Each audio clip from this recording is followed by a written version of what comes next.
Halo Brand, kembali lagi di Amanda Channel.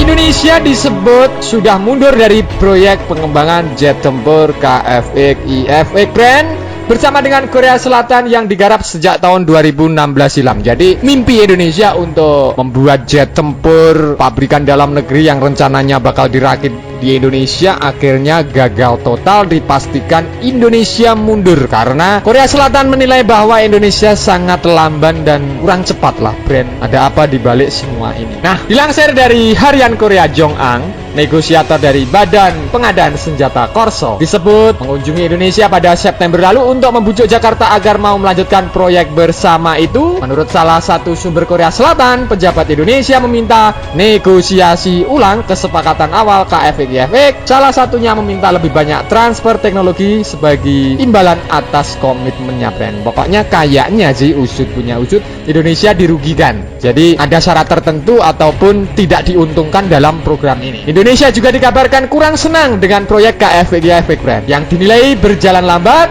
Baru-baru ini, Jakarta melirik jet tempur dari sejumlah negara seperti jet Rafale, Prancis, Sukhoi dari Rusia. Nah, kayaknya Indonesia tidak senang dengan KFX IFX. KFX adalah jet tempur yang saat ini hanya baru berupa cetak biru, tapi jet Rafale sudah beroperasi. Untuk Indonesia, melengkapi angkatan udara dengan jet Prancis mungkin merupakan kesepakatan yang lebih menguntungkan, meski itu berarti harus merelakan 227 miliar won yang sudah dibayarkan, kata sumber pejabat industri pertahanan Korea Selatan. Jadi duit 227 miliar sudah zong.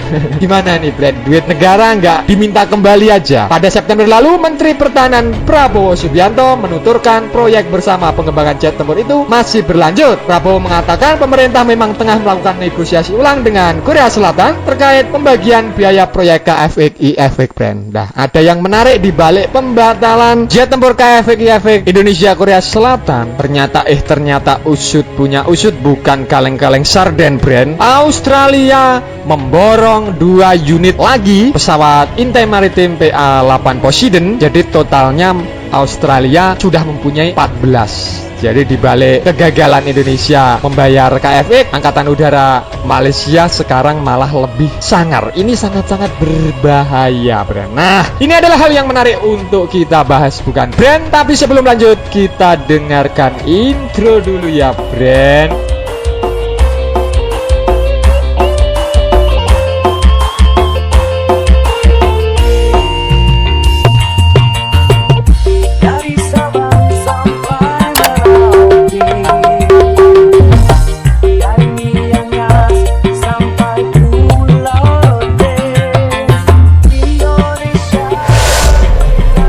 Punya usut, Australia akan mengakuisisi 2 pesawat patroli maritim Boeing P-8A Poseidon sehingga total armada P-8A Poseidon Australia menjadi 14. Padahal Indonesia masih sibuk belanja sana sini, melirik belum ada yang datang. Bahkan Australia sudah diperkuat dengan 75 unit jet tempur F-35 ditambah 14 pesawat intai maritim yang super canggih. Tentunya pesawat ini berkolaborasi dengan jet tempur agar lebih mematikan dan lebih berbahaya. Bagaimana menurutmu terkait kegagalan Indonesia bayar KFX sedangkan Australia sudah membeli tambahan 2 unit pesawat PA Poseidon Brand? Tambah bacotnya di kolom komentar.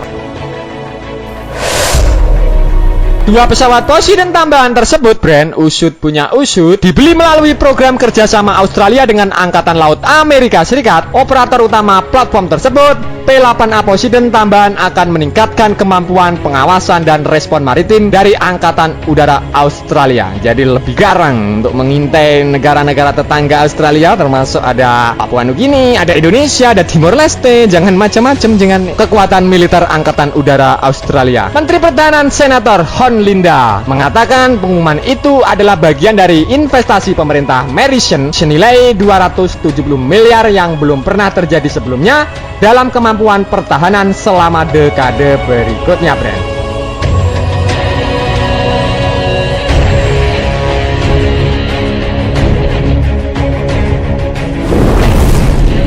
Menurut Menurut Reynal, mengatakan menjadi bagian dari program kerjasama dengan Angkatan Laut Amerika Serikat memungkinkan Australia untuk berbagi manfaat dari keahlian teknis mereka dan membagi biaya proyek Kementerian Pertahanan. Berkomitmen pada pendekatan komprehensif ini, bersama-sama kita berjuang untuk mengembangkan teknologi militer ke standar yang lebih tinggi. Wow, sungguh-sungguh membahayakan. Pokoknya Australia ini makin ngacir, Indonesia gagal, Australia masih ngacir. Pokoknya beli semua alutsista terbaru, Ren. Pesawat PA-8 Poseidon adalah platform yang sangat berguna dan berdurasi lama yang mampu untuk berbagai jenis misi termasuk maritime intelligence dan menyerang sasaran di atas dan di bawah permukaan laut. Integrasi long range anti-ship missile ke dalam kemampuan Angkatan Udara Australia juga akan memungkinkan untuk menyerang kapal permukaan musuh pada jarak yang sangat jauh secara signifikan. Jadi pokoknya kalau sudah mempunyai pesawat intai maritim P-8A Poseidon ini sudah garang Angkatan Udara itu, brand. Jangan macam-macam, resort hancurlah, brand bercanda.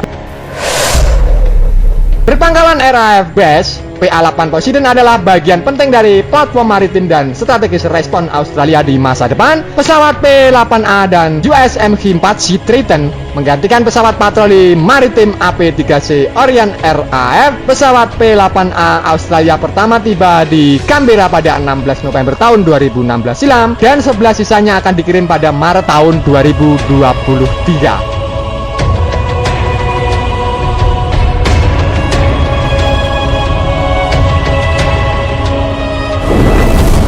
Bersama-sama, Poseidon dan pesawat Triton akan memberi Australia salah satu kemampuan patroli dan respon maritim paling canggih di dunia, brand, kata Menteri Pertahanan Australia. Poseidon merupakan pesawat patroli maritim dengan kemampuan terbukti yang akan melakukan tugas-tugas termasuk perang anti kapal selam, intelijen maritim dan darat, pengawasan dan pengintaian, dan dukungan untuk misi search and rescue. Pesawat tambahan ini akan meningkatkan fleksibilitas Angkatan Udara Australia untuk mendukung berbagai operasi dan akan memainkan peran penting dalam memastikan wilayah maritim Australia aman dan untuk generasi-generasi mendatang, brand.